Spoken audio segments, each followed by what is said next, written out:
घबराओ नहीं, जैसे तुम्हारे पैसे आ जाएंगे उसे जमा करवा देना। तब तक मैं तुम्हारे बापू को भर्ती करवा दूंगा। आप कौन हो? मैं हूँ थारा आशु। आशु? हाँ घनश्याम काका का छोरा? हाँ। अरे मैं तो कहूँ जवाई साहब, जो करमजली को अपने और रसाड़ की जीवन से निकाल क्यों नहीं देते?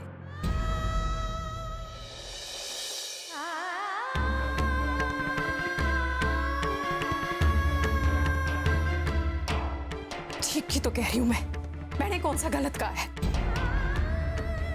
अब आपको कोई ना कोई कदम उठाना ही पड़ेगा। हमारी रसाल मां बनने वाली है, मारो को तो डर है कुछ उल्टा सीधा ना हो जावे। माँ साहब, इस वक्त हमें ये सारी बातें नहीं करनी चाहिए, बल्कि ससुर साहब की सेहत के बारे में सोचना चाहिए। मैं ये दवाइयाँ उन्हें देकर आता हूँ। ना जाए साहब, आपने हम पर बहुत उपकार किया। आप सुबह सुबह अठे चले आए, रसाल को आपकी जरूरत है। और वैसे भी आज तो फेरा डालने की रस्म भी है मूमल की। माँ साहब, मैं मूमल के यहाँ शाम तक ही जाऊंगा। एक बार ससुर साहब को होश आ जाए, मैं उनसे बात कर लूँ, डॉक्टर की रिपोर्ट देख लूँ, उसके बाद ही फैसला करूंगा कि मुझे आगे क्या करना है। ठीक है जवाई साहब, आप अठे बैठो, मैं दवाई लेकर जाऊं। जी।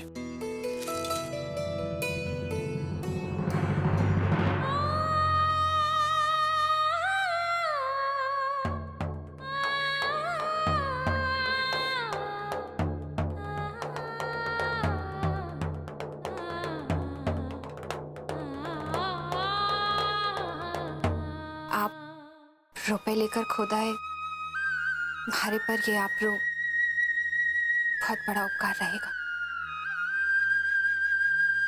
मैं डॉक्टर यश से मिलकर आती हूँ।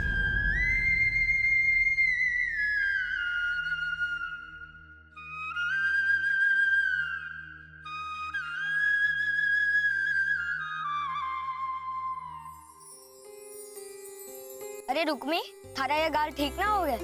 वैद जी बोले ये दाग ठीक ना होवेगा। कैसे बोले वैद जी ये दाग ठीक ना होवेगा? बड़ा होकर मैं तेरा दाग ठीक कर दूंगा। क्यों? तू बड़ा होके वैद जी बनेगा क्या? हाँ, पर गांव का वैद ना, मैं तो शहर का वैद बनूंगा। थारे चेहरे का दाग मिट जाएगा और थारा गाल एकदम साफ हो जाएगा। अच्छा, ये क्या किया तूने? पहले तारा गाल साफ कर, फिर हमारा गाल साफ करना। खबर लेता हूँ। पकड़ पकड़ मुझे।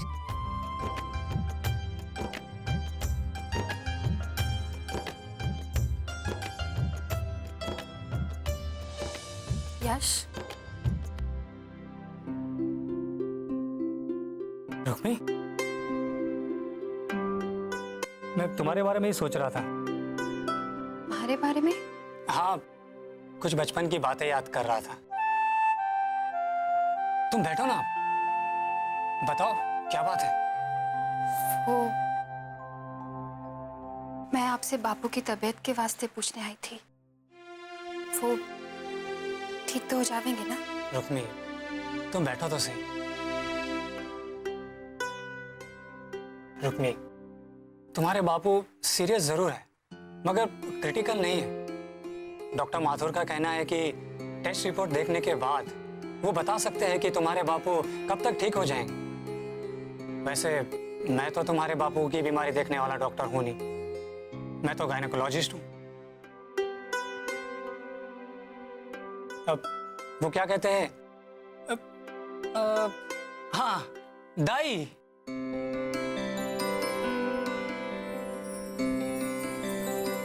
चलो, तुम्हारे चेहरे पर थोड़ी मुस्कुराहट तो आई। वैसे मैंने मिस्टर रणवीर से तो आईसीयू में कहा था, क्या तुमने सुना नहीं था? हमारे को अंग्रेजी ना आवे। क्यों? बचपन में तो तुम बहुत पढ़ने की बातें किया करती थी। तुम्हें याद है, हम खेल भी खेलते थे तो स्कूल स्कूल, तुम जमीन पर छोटा स्कूल बड़ा स्कूल ड्रॉ किया करती थी। तुम्हें याद है ना?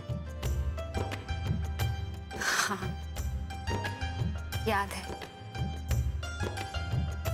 पर मैं ज्यादा ना पढ़ पाई। पर हमारी बहन रसाल ने 10वीं तक पास किया है। हाँ, रसाल के हस्बैंड से तो मैं मिल लिया। वैसे तुम्हारे पति कहाँ हैं? क्या वो भी मिस्टर रणवीर सिंह की तरह हैंडसम है? वैसे नाम क्या है उनका? हाँ, अब मैं समझा। तुम अब वो भारतीय नारी बन गई हो जो अपने पति का नाम नहीं लेती। वो क्या कहती है उन्हें? हाँ, एजी, सुनते हो? डॉक्टर राठौड़, हॉस्पिटल के डायरेक्टर डॉक्टर सिन्हा ने आपको बुलाया है, अर्जेंट है। ठीक है, मैं आता हूँ। रुक्मी, तुम अपने बापू को लेकर निश्चिंत रहो और हम बाद में बात करते हैं, ठीक है?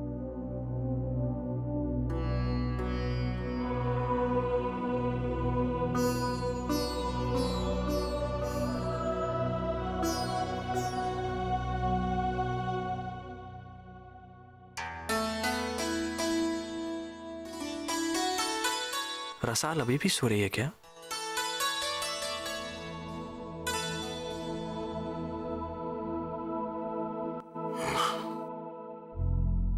ठाकुर साहब, आपके बहुत जरूरी काम होंगे। आप जाना चाहो तो। नहीं पापा साहब, ऐसी कोई बात नहीं। वो दरअसल जब मैं घर से चला था तब रसाल सो रही थी, बहुत गहरी नींद में थी, इसलिए मैंने उसे उठाया नहीं। और हॉस्पिटल में आते ही मैंने अपना मोबाइल साइलेंट मोड पे कर दिया, इसलिए देख रहा था कि कहीं घर से कोई फोन तो नहीं है। अरे वाह, आपकी बहन मोमल के ब्याह की रस्म चल रही होगी, उसे छोड़कर आप यहाँ। पापा साहब, आप बिल्कुल चिंता मत कीजिए। मोमल की शादी और उसकी विदाई, सारी रस्में बहुत अच्छे से हुई हैं। अच्छा, माता जी महाराज मोमल ने सुखी संसार देवेंगे, यही हमारी प्रार्थना है। माफ करना बेटा, मारे को बड़ा अफसोस है कि मैं ब्याह में न पहुंच सका। पापा साहब, अगर आपकी तबीयत इतनी खराब थी तो आप चिट्ठी लिखकर अपना आशीर्वाद भी भिजवा सकते थे। इस तरह ऐसी तबीयत में आपको घर से निकलने की क्या जरूरत थी? अब मुझे तो आपकी सेहत के बारे में बिल्कुल नहीं पता था, इसलिए आपको मिस जरूर कर रहा था। कुंकू पत्री कुछ खास लोगों के लिए है, तुम जैसे यारे गरों के लिए नहीं है। पहले तो न्योता के नाम पर खैरात भेजकर अपमान करे हैं आपरे घर वाले, और आप कहो वहां पर हमारी कमी खड़ी आपको। वैसे फिर भी अगर आप आना चाहते थे तो एक बार मुझे या रसाल को फोन कर दिया होता, मैं आपके लिए गाड़ी भिजवा देता, बल्कि एक डॉक्टर का भी इंतजाम कर देता। बेटा, लड़की वालों को अपनी सेहत से ज्यादा बेटी के ससुराल की चिंता होती है, और फिर इसी बहाने आप सब लोगों से मिलना भी हो जाता है। आपको बहुत बहुत बधाई, आप अब पिता बनने वाला हो। थैंक यू पापा साहब। हमारा आशीर्वाद सदा आप दोनों के साथ है। सॉरी सर, प्रिस्क्रिप्शन में इंजेक्शन लिखना भूल गए थे। कोई बात नहीं, मैं ले आता हूँ। मैं आता हूँ पापा साहब। हाँ,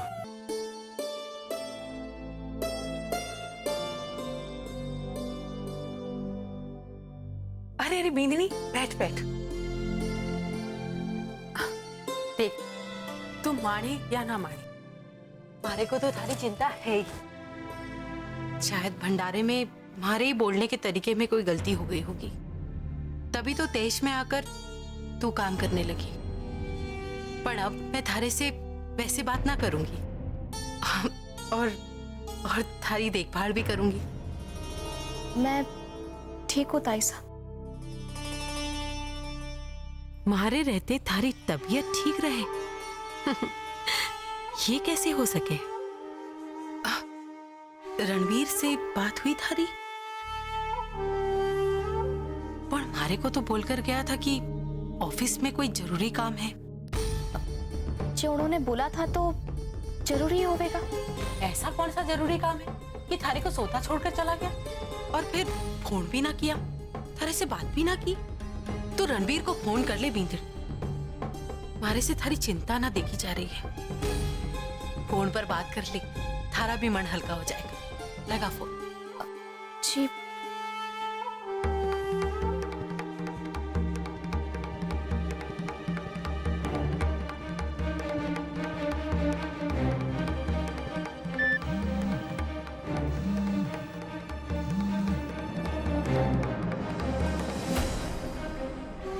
ये हो ना उठायो फोन? ना ताई साहब। तू ऑफिस फोन कर ली। नंबर दूं? ना ताई साहब, नंबर है फोन में।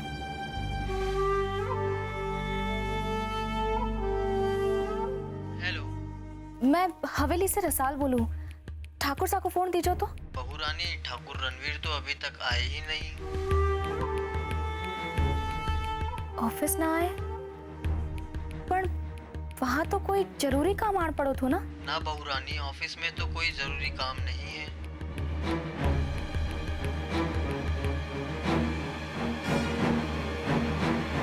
क्या हो?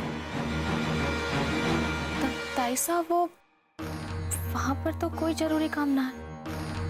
अरे फिर रणबीर हमारे से ये क्यों बोल कर गए हो कि ऑफिस में जरूरी काम है?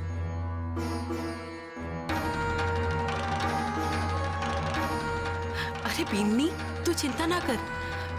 तू रणबीर को एक बार और फोन लगा मोबाइल पर।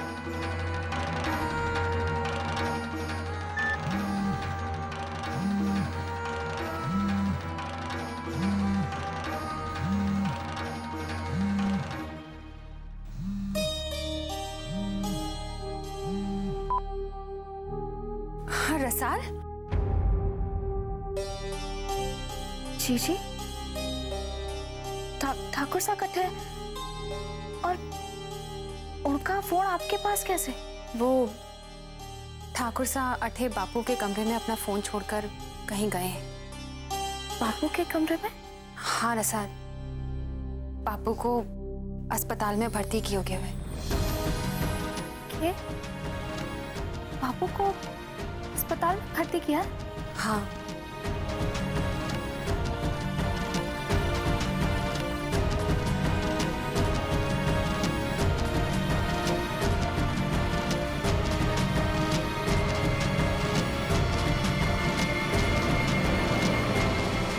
और वही तो रुपए लेकर यहाँ अस्पताल में आए। तो ठाकुर साहब को ये बोलकर जाने की क्या जरूरत है कि कोई जरूरी काम आड़ पड़ो है? हथे कितनी परेशान हो गई थी। तू चिंता ना कर, जैसे ही ठाकुर साहब आवेंगे मैं उन्हें बता दूंगी, थारे से बात कर लेंगे। जी।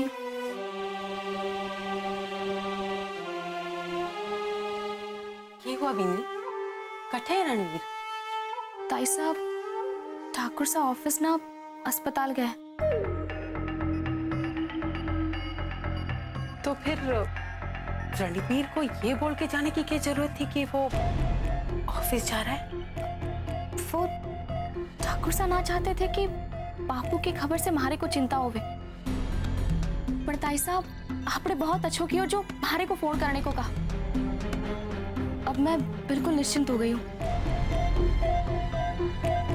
क्या सोच रही है ताई साहब? यही कि वहाँ सब ठीक है ना? हाँ, बापू को अस्पताल में भर्ती कर लिया है, वो बिल्कुल ठीक है। ताई साहब, मैं अभी आई।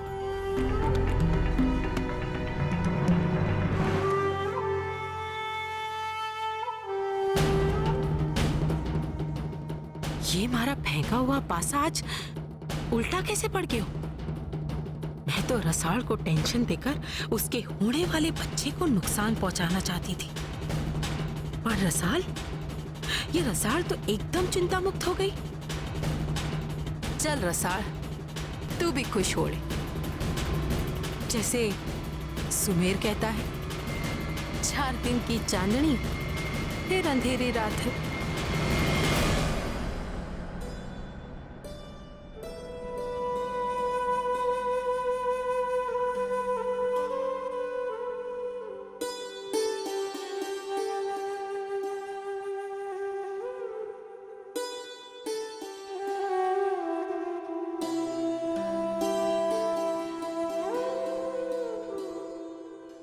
बिन्नी,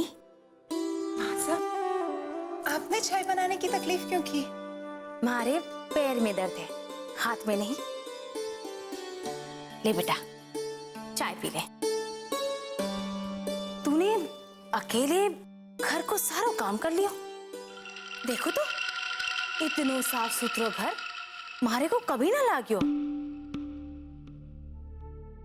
वैसे नया नौकर के लिए मैंने बात कर ली है। थारा भाई साहब रणवीर कब आ रहे? क्यों मासा? रणवीर भाई साहब यहाँ क्यों आएंगे? अरे बीनी, पग फेरे की रस्म के वास्ते लड़की के भाई तो आवे हैं।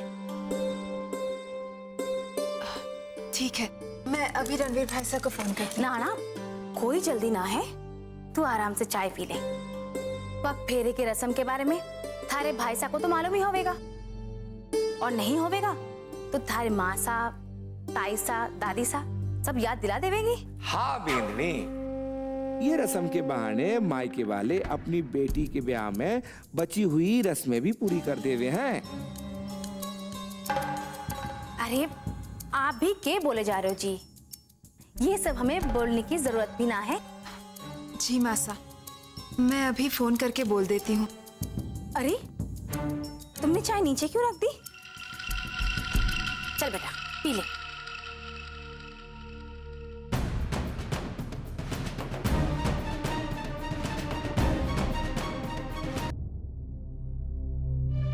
कटे जा रही है? माँ वो अस्पताल के मंदिर में माथा टेकने। माथा टेकने? किस वास्ते? सबकी भलाई वास्ते माँ। अरे मारे पूछे बिना मारे दमाद साहब को फोन करके पीसे मंगवा लिए तूने। माँ, रुपए चोरी हो जाने के बाद हमारे पास और कोई रास्ता ना था। अरे कंगन बेच के रुपए नहीं ले सकती थी? पर तू क्यों बेचने लगी कंगन? वो तो जवाई सा के दिए हुए अनमोल कंगन जो है। ऐसा ना है माँ कि मैं बापू वास्ते वो कंगन ना बेचना चाहूँ, पर ये तो आप ही जानो हो कि अठे से गांव कितनी दूर है, और फिर वो कंगन साहूकार के पास लेकर जाने में और फिर रुपए लेकर आने में कितनी देर हो जाती। चुप कर मनुष्य, मैं थारी कोई भी मुराद पूरी ना होने दूंगी जिससे तू ठाकुर साहब के पास भी भटके। जब देखो अपनी मनुष्यत का साया दूसरों पे डालती रहती है। चलिए मंदिर में प्रार्थना करने। अरे मंदिर में प्रार्थना तो मारे को करनी चाहिए, थारी मनुष्यत के साये से बचने के लिए। पड़ी रहे थे, मैं चालू हूं मंदिर। खबरदार जो इस जगह से हिली भी, सुना?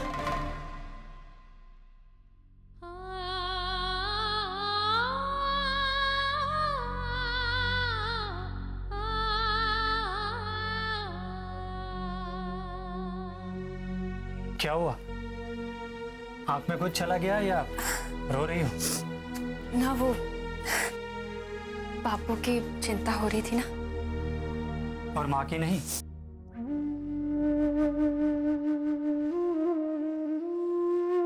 सुन लिया है मैंने। उसी बचपन की तरह जब तुम्हें तुम्हारी माँ डांटती थी और मेरे पूछने पर तुम बताती थी कि तुम्हारी आंख में कुछ चलोगियो है।